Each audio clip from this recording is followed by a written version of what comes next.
In this video, we continue with our narration of William Walker Atkinson's Practical Mental Influence.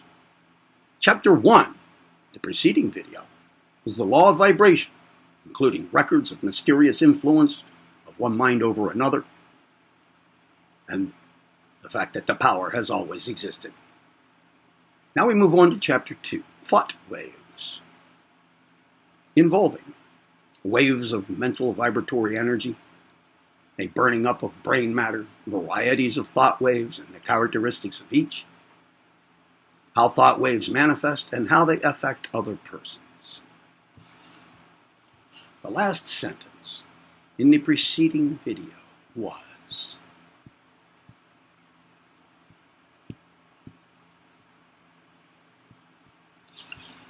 "There is no contradiction in the end. Each bit of truth must dovetail into every other bit, for all are parts of the whole." Thought waves. Excuse me. In our last chapter, we have seen that vibration was to be found underlying all manifestations of energy and all forms of matter. We also quoted two distinguished scientists whose words showed that there were fields of vibratory energy not filled by any known forms of energy. Excuse me again. The inference being that inasmuch as there are no gaps in nature's processes, these unknown fields must be occupied by certain forms of energy not known as yet to physical science. The teachings of the occultists of all lands and ages are also those of modern mental science, are to the effect that the mind, in its manifestation of thought in the brain, generates a form of energy of intensely high vibration, which energy may be, and is, projected in vibratory waves from the brain of the thinker, and which then affects the brains of other persons within its field of influence. All students of mental influence have noticed that the close resemblance that is manifested between the phenomena of electrical and magnetic energy on the one hand, and the phenomena of mental energy on the other. So close is the analogy that one may take the proven facts of science relating to electrical and magnetic phenomena and confidently proceed with the certainty of finding a strikingly close correspondence in the field of mental phenomena. And the recognition of this fact is helping the workers in the mental field to group together the varied phenomena that come under their notice and to work out the theory and the practice of mental influence. In the first place, it is now a fact well known and accepted by investigators that the generation of thought and the manifestation of mental states occasions a burning up of brain matter, and the consequent production of a form of energy of high vibratory power. Physiologists recognize this fact, and the textbooks make reference to it. Experiments have shown that the temperature of the brain is increased in accordance with the intensity of feeling and of thought,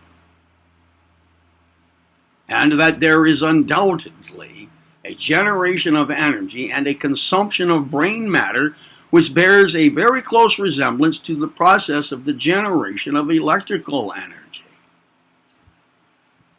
And this being conceded, it follows that this energy, once released, must be emanated or sent forth from the brain in the manner akin to the emanation of other known forms of energy. This is to say, in the form of waves of vibratory force.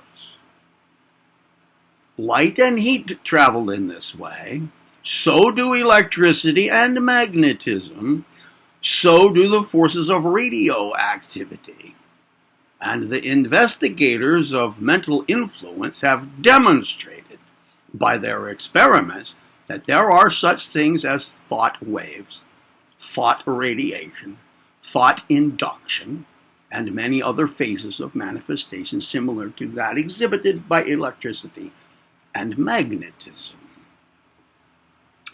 Flammarion, the well-known and eminent French scientist, has said on this subject, "We sum up, therefore, our preceding observations by the conclusion that one mind can act at a distance upon another, without the habitual medium of words, or any other visible means of communication. It appears to us altogether unreasonable to reject this conclusion if we accept the facts. The conclusion will be abundantly demonstrated. There is nothing unscientific, nothing romantic in admitting that an idea can influence a brain from a distance. The action of one human being upon another from a distance is a scientific fact. It is as certain as the existence of Paris, of Napoleon, of oxygen, or of Sirius constellation." End of quote. Now, the same authority also states, quote, "There can be no doubt that our physical force creates a movement in the ether, which transmits itself afar, like all movements of ether, and becomes perceptible to brains in harmony with our own." Excuse me. "The transformation of a psychic action into an ethereal movement, and of the reverse, may be analogous to what takes place on a telephone, where the receptive plate, which is identical with the plate at the other end, reconstructs the sonorous movement transmitted, not by means of sound, but by electricity. But these are only comparisons." End of quote. When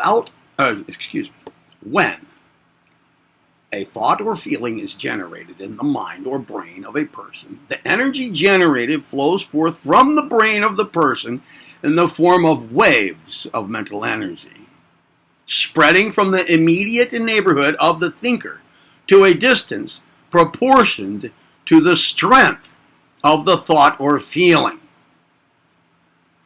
These thought waves have the property of awakening similar vibrations in the minds of other persons coming within their field of force, according to the laws of mental induction, which law shall be explained in the next chapter. As we proceed with our consideration of the subject of mental influence, in the succeeding chapters, we shall see the many and varied forms of manifestation of the thought waves. At this point, we shall merely view the phenomena in a general way. Thought waves are manifested in a variety of forms and phases. Some are the waves emanated from the minds of all thinkers, unconsciously and without purpose, and usually without much force. Others are sent forth with great force, and to travel far, manifesting a degree of influence commensurate with the force with which they are projected. Others are directed purposely towards certain individuals or places, and to travel along rapidly in a straight line to the point towards which they have been directed or aimed. Others are sent forth with great strength and power, but instead of being directed toward any particular person or place, are designed to sweep around in great whirlpools of energy, affecting all who happen to fall within their field of force. You will readily understand that there is a great difference between thought waves sent forth idly and unconsciously, and without knowledge of the underlying laws of mental influence, and those projected with a full knowledge of the laws governing the phenomena, and urged on and directed by the powerful will of the sender. The force is the same, but the degree of its power and the measure of its effect is determined by the conditions of its sending forth. The vibratory force of these thought waves does not cease with the sending forth of the wave, but persists for a long time afterward. Just as heat in a room persists long after the fire in the stove has been extinguished, just as the perfume of the flower exists in a room long after the flower has been removed,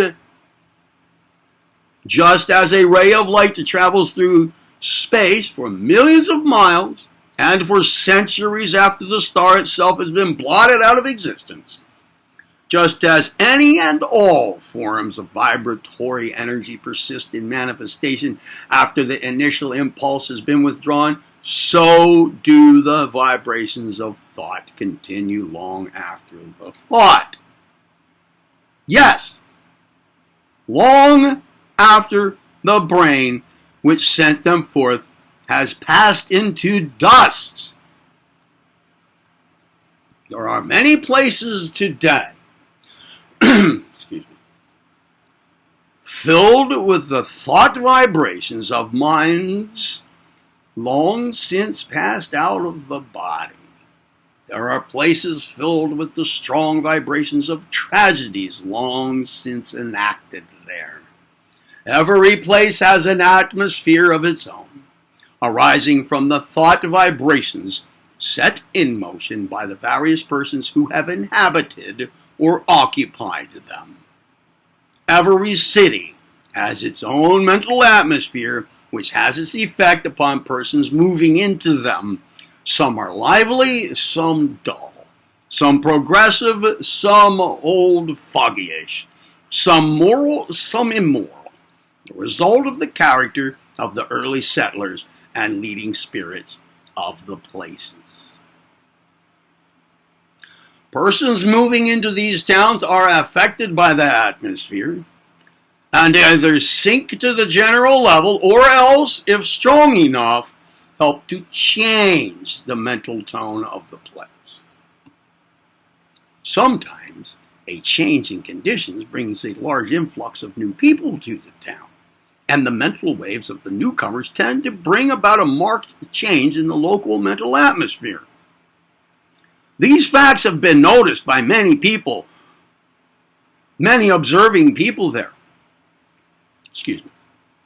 Perhaps not familiar with the laws and principles underlying the phenomena. Many have, of course, noticed the differing atmospheres of stores, offices, and other places of business. Some of such places give one an air of confidence and trust. Others create a feeling of suspicion and distrust. Some convey an impression of active, wide-awake management, while others impress one as being behind the times and suffering from alert, active management. Do you ever stop to think that these different atmospheres were caused by the prevailing mental attitudes of those in charge of the places? The managers of business places send forth thought waves of their own, and their employees, naturally falling into pace set for them, send forth similar vibrations, and before long the whole place is vibrating on a certain scale. Let a change in the management occur and see what a change soon manifests itself. Do you ever notice the mental atmospheres of the houses you happen to visit? You may experience and recognize all of the varying notes in the mental scale of their occupants. From some thresholds, harmony manifests itself, while others breathe in harmony as soon as you step over the threshold. Some radiate mental warmth, while others seem as cold as an iceberg. Think for a moment and recall the various houses or places you visit, and see how the mental vibrations of the inmates manifest themselves to a visitor. The low quarters of our cities, the dens of vice and haunts of dissipation, and vibrate the character of thought and feeling of those inhabiting them. And the weak-willed visitor is thus tempted. And in the same way, certain places are filled with strong, helpful, elevating vibrations, which tend to lift up and elevate those coming within their circle of influence. Thought and feeling are contagious by reason of the law of vibration and mental induction. When this law is understood, The individual is enabled to protect and improve himself. Such knowledge brings strength.